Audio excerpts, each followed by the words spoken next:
Será que nós estamos segundo o coração de Deus? Será que o Senhor olha para nós e fala, olha, aquele está conforme a minha vontade, da forma que eu quero?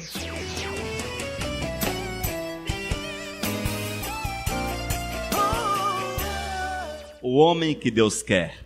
Será que nós estamos segundo o coração de Deus? Será que o Senhor olha para nós e fala, olha, aquele está conforme a minha vontade, da forma que eu quero? Será, amados, que nós somos encontrados, aprovados aos olhos do Senhor? Olha, essa pergunta, ela não é só para crente velho de igreja, mas é para todos que dizem amar o Todo-Poderoso. Se nós amamos o Senhor, temos que encaixar nossa vida na vontade dEle. Temos que viver segundo aquilo que Ele quer. E temos que, de todas as formas possíveis, pagar o preço para que o nome santo do Senhor seja louvado e seja adorado através da nossa existência. Nós não podemos perder de vista jamais essa realidade, amados, mas viver o Senhor a cada minuto, a cada segundo, para que assim o nome santo do Senhor seja louvado, seja adorado. O homem que Deus quer. Glórias a Deus por isso. Eu procuro colocar-me dentro dessa perspectiva. Eu procuro colocar-me dentro dessa realidade. E procuro me esforçar para ser um homem segundo o coração de Deus. Talvez os amados possam até olhar e achar que, isso aí não podemos falar dessa forma, porque somos carne, porque somos falhos. Não, não é assim que o Senhor diz. Temos sim que viver a verdade dEle, temos que nos esforçar para alcançarmos a vontade de nosso Senhor e Salvador Jesus.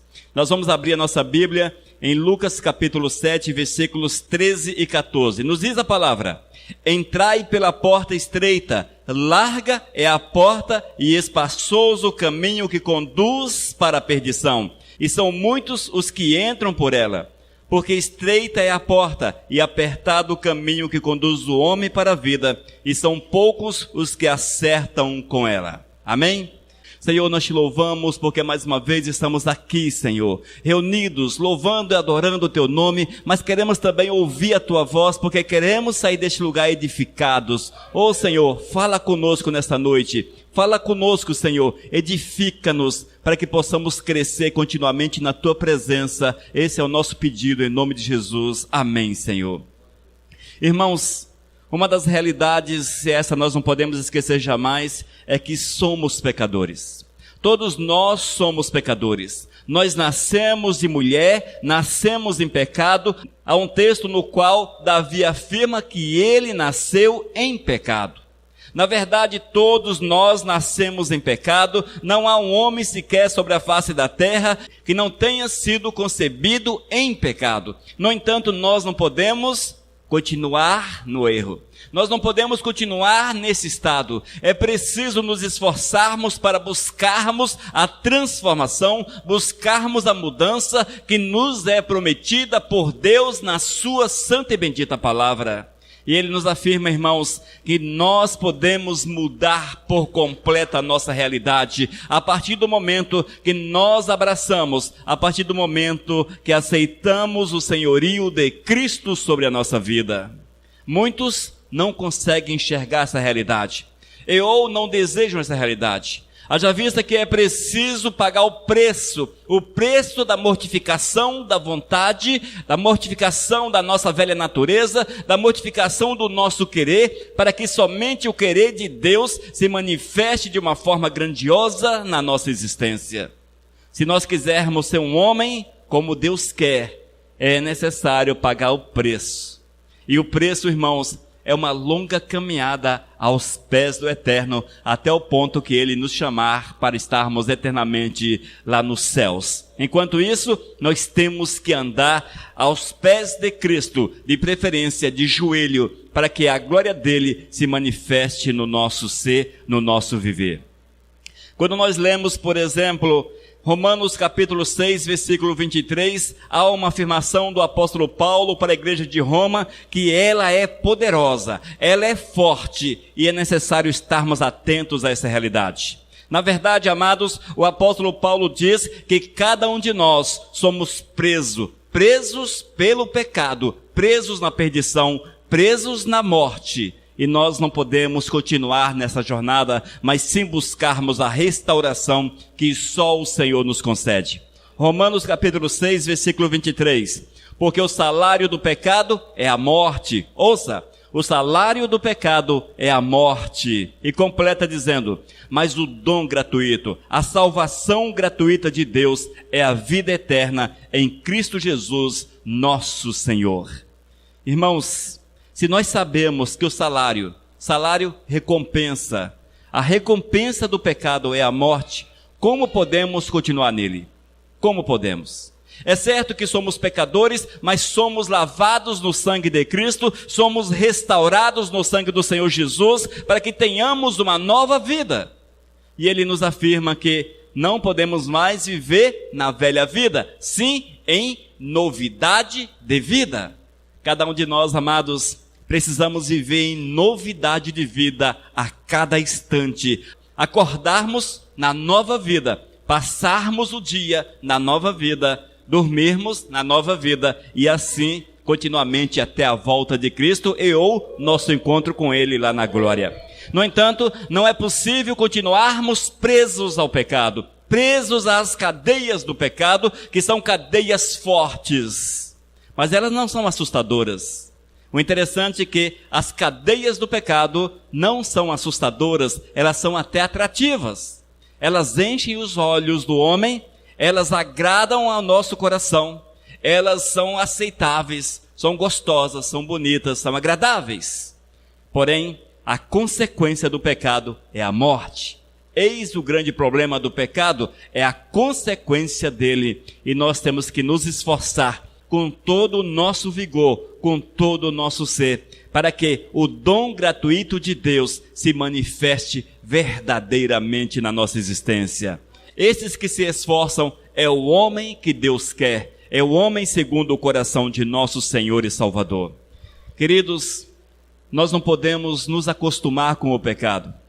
Nós temos repetido isto ao longo dos anos. Temos sim, mas o apóstolo Paulo repete a mesma coisa, no mínimo, há 2000 anos. Ele repete a mesma coisa. E se porventura você tivesse 2000 anos, e se lesse esse texto todos os dias, certamente, milhares de vezes, ele teria sido repetido. Mas a palavra do Senhor diz que ela é viva. Foi o apóstolo Paulo que escreveu, porém, todas as vezes que nós a lemos, ela torna-se viva para nós. As recomendações do Senhor nas Escrituras Sagradas são reais, são verdadeiras e estão aí para que nós possamos observá-las, porque é observando esses princípios que nós vamos alcançar a salvação, que nós vamos estar com o Todo-Poderoso. Amém? O homem segundo o coração de Deus, ele é liberto do pecado, ele vive a vontade do Senhor, ele vive apenas para honrar e para glorificar o nosso Salvador. Que você seja assim, alguém liberto do pecado, que tu possas olhar para o pecado e sentir rejeição. Nós não podemos ter prazer no pecado, igreja. O Senhor não quer que você tenha prazer no pecado. E aqueles que abandonaram o pecado, que deixaram tudo para trás para viver a verdade do Senhor, estes têm uma missão nas suas vidas. Além de serem salvos, de receberem a salvação, o Senhor nos agracia com uma grande missão. A missão, amados, de pregar o Evangelho, a missão de testemunharmos do poder do Senhor, a missão, queridos, de falar por aqueles que são o nosso próximo, que Cristo Jesus é o Senhor. E nesses tempos da internet, das redes sociais, falarmos para aqueles que estão distantes também, que Jesus é o Senhor. Essa é a recomendação do Eterno para a nossa vida e nós precisamos trazê-la para a nossa realidade, viver esta verdade e sermos testemunhas reais do nosso Senhor. Marcos capítulo 16, versículos 15 e 16. E disse-lhes, ide por todo o mundo e pregai o Evangelho. A quem? A toda criatura. Quem crê e for batizado será? Aleluias. Mas quem não crer, irmãos, eis aí a palavra do Senhor. A grande missão, o grande chamado do Senhor é que nós possamos sair por aí testemunhando do poder, da graça, do cuidado, do amor do Senhor para todos. Nós não podemos, amados, ficar naquela que já sou salvo, que os demais se virem. Mas a salvação, quando ela é real no coração do homem, quando o Espírito Santo de fato habita na nossa existência, há algo interessante, irmãos. Nós somos impulsionados a testemunharmos do Senhor, da sua graça e da sua misericórdia. É impossível, queridos, é impossível alguém falar, eu sou de Jesus, e não sentir desejo de testemunhar de Cristo, desejo de falar da glória do Senhor, desejo de falar dos milagres, do poder, do cuidado de Deus para com a sua vida e para com aqueles que estão ao alcance. É impossível, irmãos. Se porventura nós não temos ainda esse prazer, nós temos que refletir um pouco, analisarmos para vermos se a nossa vida está segundo aquilo que Deus quer. É uma obrigação nossa testemunharmos de Cristo, falarmos do Senhor e, na verdade, pregarmos o Evangelho. Pregarmos o Evangelho. Nós temos pregado o Evangelho, amados? Temos pregado o Evangelho? Nós temos pregado o Evangelho? Ou estamos em falta? Mas pastor, o que é pregar o Evangelho? Será que pregar o Evangelho é estar aqui na frente, com a Bíblia aberta e ministrando uma palavra? Também é, claro. Mas é exclusivamente isso? Não, queridos. A manifestação da palavra de Deus, ela necessita estar no nosso coração e o Senhor nos usa de muitas formas. Muitos, queridos, não falam nada.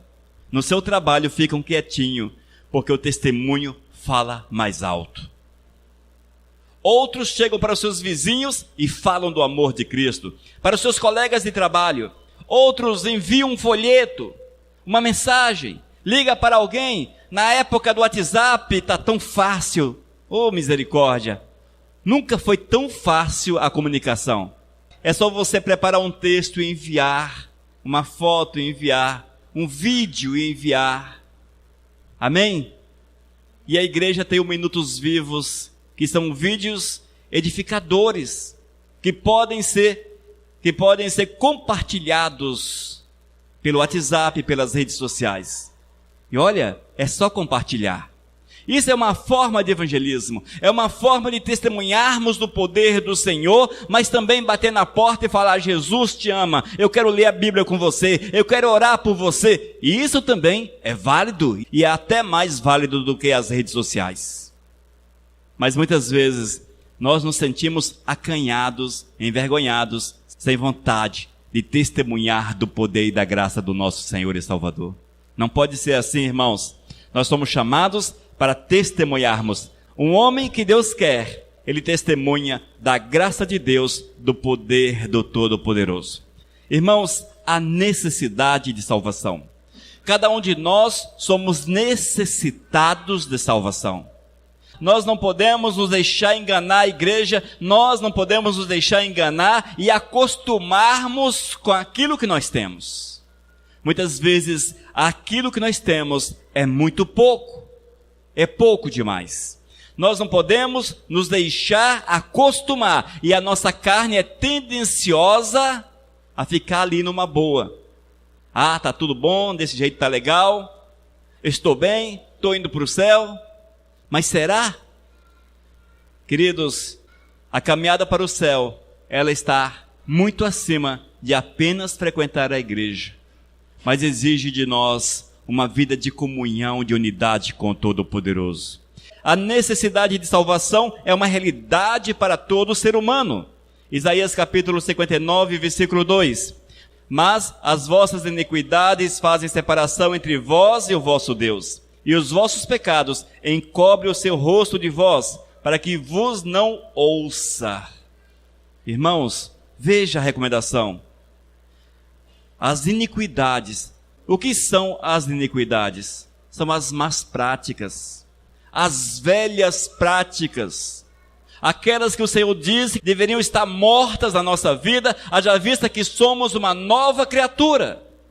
Mas quantas vezes, irmãos, as iniquidades do passado, elas estão tomando corpo e são ressuscitadas na vida do ser humano. Quantas vezes? Mas o interessante é que quando essas velhas práticas são ressuscitadas, o homem morre. Ele morre espiritualmente.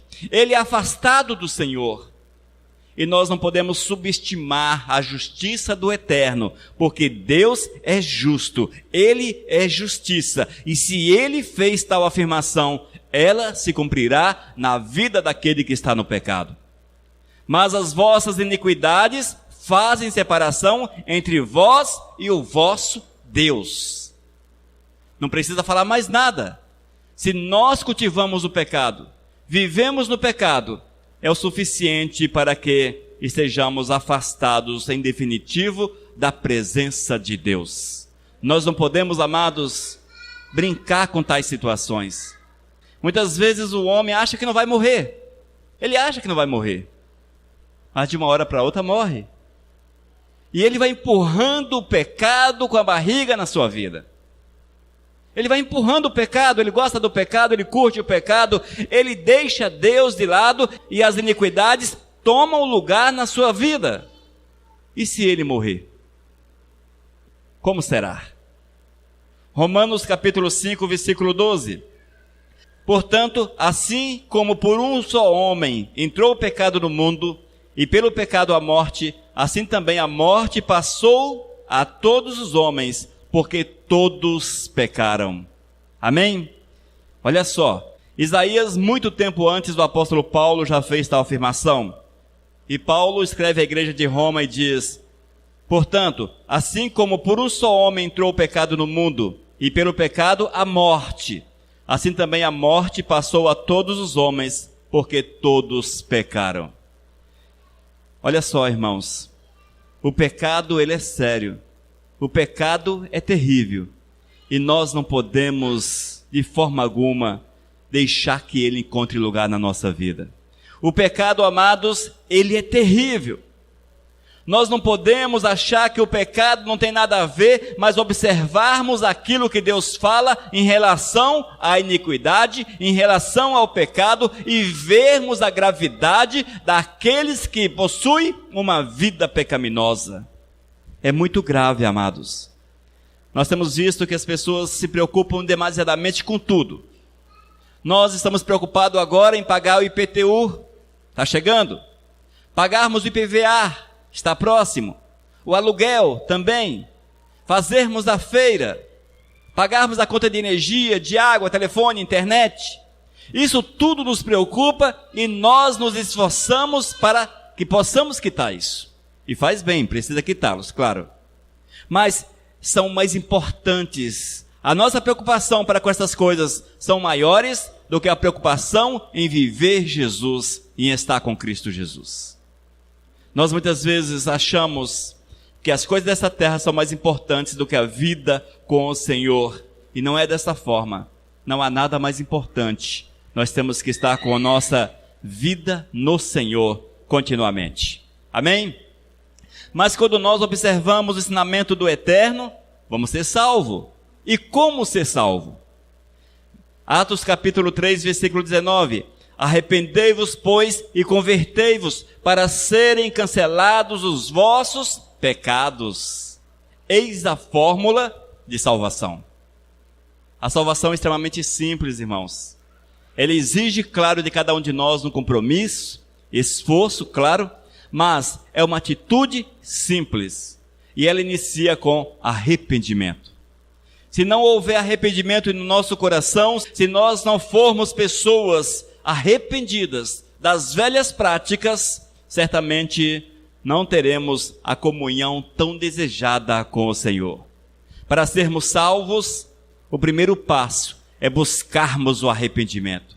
E arrepender é deixar tudo aquilo que não agrada o Senhor, deixar, esquecer, apagar da vida, não ter mais o desejo de praticar, nem voltar às velhas práticas, é abandonar por completo.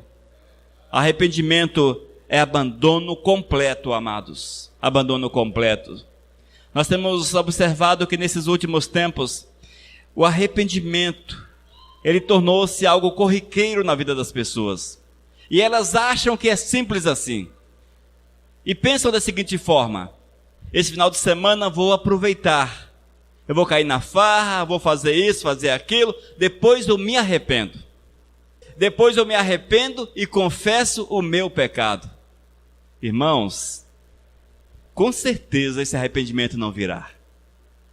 Você pode até ser movido por um arrependimento intelectual. Tipo assim, me arrependi, não vou fazer mais.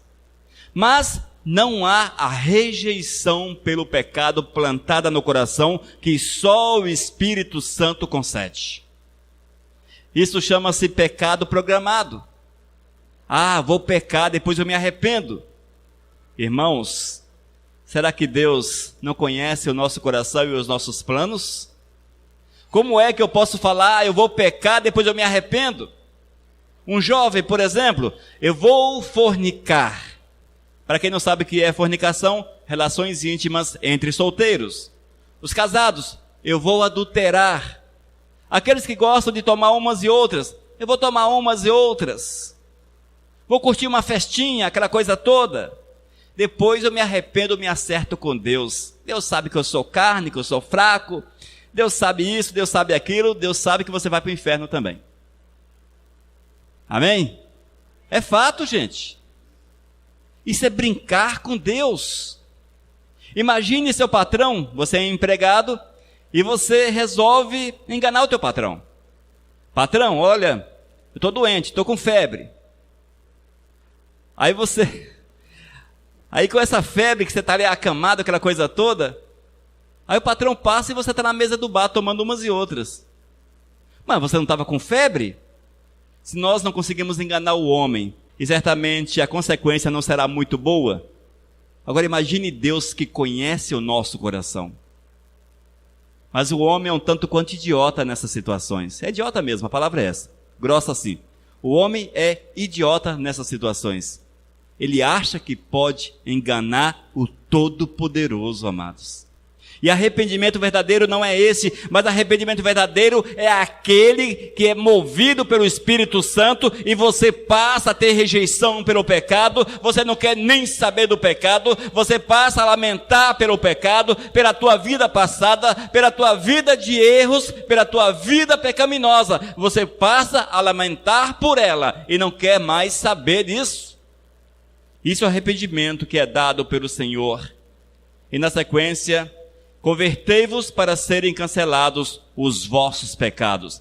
Arrependei-vos e convertei-vos para serem cancelados os vossos pecados. Além do arrependimento, vem a conversão. O que é a conversão? É deixar um estado e passar para outro estado. A água, quando se converte em gelo, ela mudou do estado líquido para sólido. 2 estados diferentes. E vocês que são homens, que gostam de carro, o carro, motor a gasolina, antigamente convertia-se para álcool. Deixou de ser a gasolina e passou a ser a álcool. Enfim, a conversão é uma mudança completa de estado. E é isso que o Senhor exige. Quando nós nos arrependemos e nos convertemos, há uma mudança de estado. Antes, pecador, curtimos o pecado, gostávamos do pecado. Agora, salvos, curtimos Deus, gostamos de Deus, vivemos para o Senhor, temos prazer em falar do Todo-Poderoso. Essa é a recomendação do Senhor para a nossa vida. Mas aqueles que converteram-se, passaram pelo processo de arrependimento, da conversão, tiveram seus pecados cancelados. Vem a segunda parte. É necessário crer em Deus. É preciso crer em Deus. 1 Timóteo capítulo 2, versículo 5 diz: porquanto há um só Deus e um só mediador entre Deus e os homens, Cristo Jesus. o qual a si mesmo se deu em resgate por todos, testemunho que se deve prestar em tempos oportunos. Aleluias, glórias a Deus. Esse texto chama-nos a atenção, amados, para crermos que só existe um mediador. Não existe dois mediadores, dois caminhos, apenas Jesus é o mediador. Se nós quisermos agradar ao Senhor, se é o nosso desejo agradar ao Todo-Poderoso, temos que fazer mediante Cristo. Se quisermos ir para o céu, é o nosso desejo estarmos no céu, o caminho é Jesus. E é assim que a palavra nos fala, amados. E nós abraçamos a Jesus pela fé. E crer é uma necessidade. Mas o que é esse crer tão pedido, tão falado na palavra? É um crer, irmãos, não apenas subjetivo, não apenas, eu creio que é noite, eu creio que é dia, eu creio que está chovendo, eu creio que está fazendo calor, eu creio nisso, creio naquilo. Não, esse crer, ele exige um compromisso real com Deus. Se eu creio em Deus, amados, se eu afirmo que creio em Deus, eu vou viver Deus na minha vida. É impossível falarmos que cremos em Deus e vivermos o pecado. É impossível. O crer nos obriga a viver a vontade do Senhor, a estarmos continuamente na presença do Senhor, a entendermos que só existe um mediador, só um caminho, e abraçarmos esse caminho que é Jesus com todas as nossas forças, com tudo aquilo que Ele exige de cada um de nós. Temos feito isso? Será que temos feito? Muitas vezes nós cremos, mas é um crer assim, tão mequetrefe, aquele crezinho assim, sabe como é que é? Não dá nem para descrever. Nós cremos, mas não fazemos nada para o Senhor. Nós cremos, mas não abraçamos a Deus. Nós cremos, mas não pregamos. Nós cremos, não testemunhamos. Nós cremos, não lemos a Bíblia. Nós cremos, não oramos. Nós cremos, não louvamos. Nós cremos, não adoramos. Muitas vezes, este é o crer que está no coração de muitos crentes. Esse é o crer. Mas não é assim que o Senhor quer.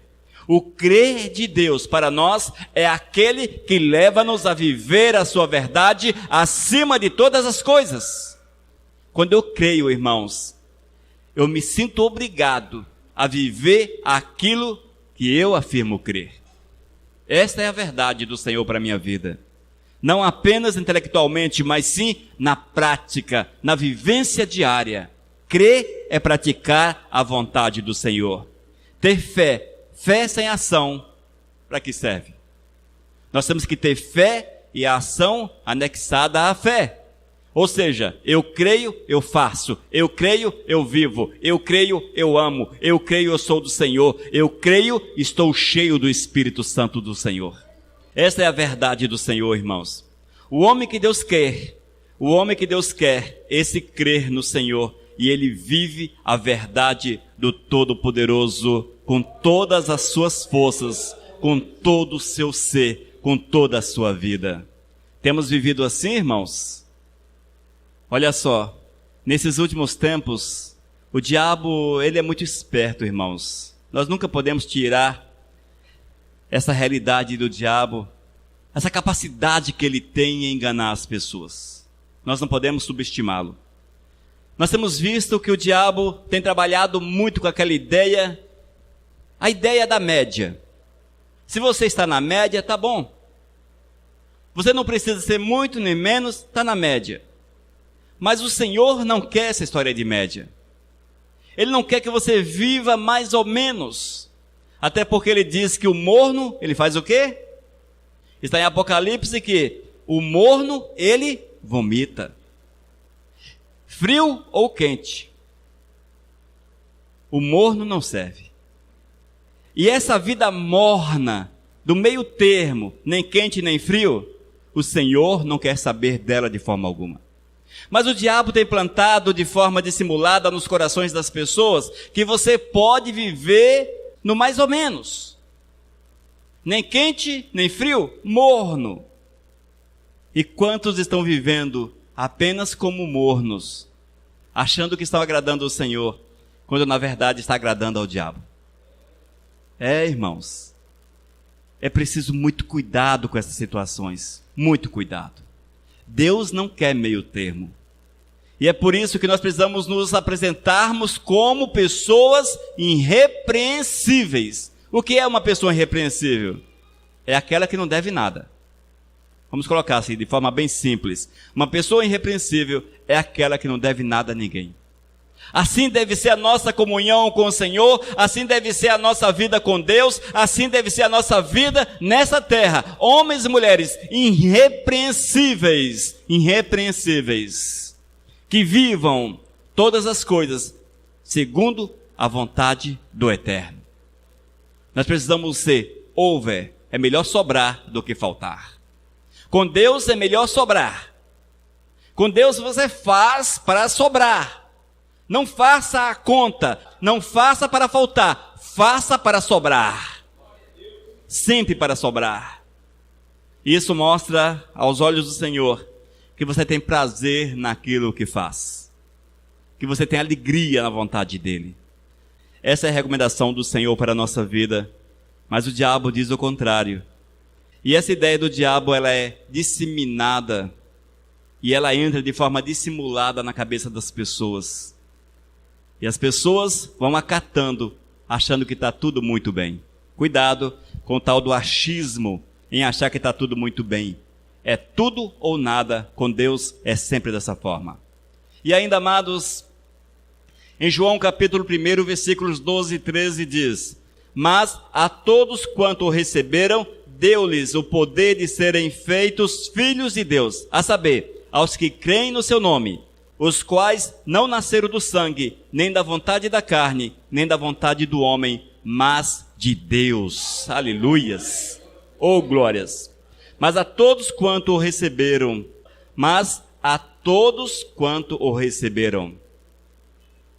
o que acontece?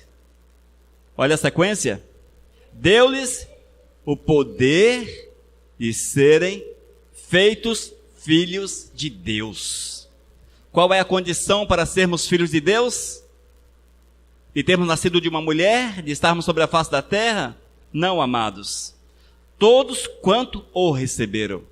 Todos quanto receberam a Jesus como Senhor das suas vidas. A esses foi dado o poder. A esses foi dado o poder de serem feitos em filhos de Deus. E ele complementa dizendo, a saber, aos que creem no seu nome. Você crê no Senhor? Você recebeu ao Senhor? Tu és filho de Deus. Você está naquela do mais ou menos, não tenho certeza, acha que sim, é coisa desse tipo? Não és filho de Deus. Aqueles que são filhos do Senhor têm convicção, têm plena certeza. Não estão naquela história do mais ou menos, mas estão convictos. Eu sou filho de Deus, eu sou filho de Deus. Amém? Precisamos fazer essa afirmação de forma convicta. Certeza plena, certeza plena. Haja vista que não nasceram do sangue, ou seja, não nasceram do homem, da mulher, nem da vontade da carne, nem da vontade do homem, mas de Deus. Mas de Deus, igreja. Irmãos, se nós desejamos ser um homem que Deus quer, temos que observar a sua palavra, praticar a sua palavra, viver a sua palavra, estarmos em total comunhão com Ele. Estarmos em total comunhão numa busca constante, mas uma busca alegre, feliz, com prazer, não por imposição da igreja, por imposição da instituição religiosa, por imposição do sacerdócio, não, mas porque nós temos prazer em Deus. O que nos trouxe a esse lugar, irmãos, acima de tudo, precisa ser prazer em Deus. Prazer no Senhor. E esse prazer no Senhor nos traz para estarmos reunidos com nossos irmãos no lugar que nós consagramos como templo para a honra e para a glória do Senhor. Que tenhamos prazer em fazer aquilo que Deus quer e nos esforcemos por entrar pela porta estreita, pois larga é a porta e espaçoso o caminho que conduz para a perdição, e são muitos os que entram por ela, porque estreita é a porta e apertado o caminho que conduz para a vida, e são poucos os que acertam com ela. Lucas capítulo 7, versículos 13 e 14.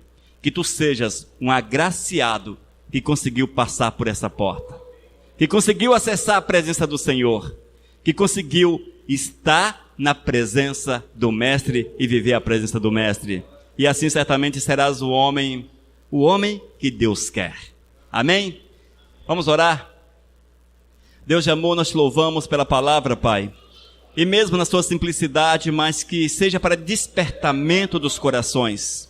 Para que haja, Deus, uma restauração, uma busca pela tua presença, o desejo de te servir, o desejo de estar diante do teu altar, meu Deus. Oh Deus, trabalha a nossa vida. Nos dê, Senhor, consciência de pecado. Fala conosco, Senhor, a respeito do pecado, para que haja o arrependimento, para que haja, Senhor Deus, a devida confissão e o abraçar da tua causa, meu Deus. Abraçá-lo como Senhor e Salvador e vivermos a tua verdade todos os dias da nossa vida. Oh, meu Deus, que sejamos homens da forma que tu queres. Mulher, que sejamos homens e mulheres da forma que tu queres, cheios do teu Espírito. Oh Deus, fazendo somente a tua vontade. Esse é o nosso pedido. Abençoa-nos, Pai, em nome do teu Filho Jesus. Amém, Senhor. Aleluias.